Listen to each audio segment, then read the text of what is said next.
ఆగండి, ఆగండి. లైక్ కొట్టి సబ్స్క్రైబ్ చేసుకోండి ఫస్టు.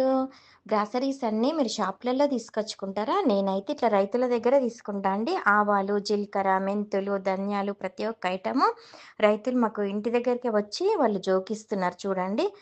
తీసుకున్న తర్వాత కొంచెం ఆవాలు మట్టుకు డస్ట్ ఉంటది గదా! అది గాలిచ్చి డాబా మీద ఎండలో పెట్టినా అండి. 2 రోజులైతే ఎండబోషిన. తర్వాత మళ్ళీ అవన్నీ హైదరాబాద్‌కి తీసుకొచ్చుకున్నంక మనము డబ్బాలలో పోసేటప్పుడు పురుగు పట్టకుండా ఉండడానికి మట్టుకు చిన్న చిట్కా చెప్తాను. ప్రతి ఒక్క ఐటెంలో నేనైతే ఒక 2 స్పూన్‌లన్నీ మిరియాలేస్తా అండి. మిరియాలేస్తే ఏమైతదంటే మనకు పురుగు పట్టవు ఘాటుకు. పురుగు కాకుండా ఉంటది. సంవత్సరం కాదు కదా! ఎన్ని రోజులున్నా కూడా పురుగు రాదు. అట్లా పెట్టుకున్న పసుపు అవన్నీ డబ్బాలలో పోసి పెట్టేసుకుంటాను. మీరెట్లా తెచ్చుకుంటారో తప్పకుండా కామెంట్ చేయండి.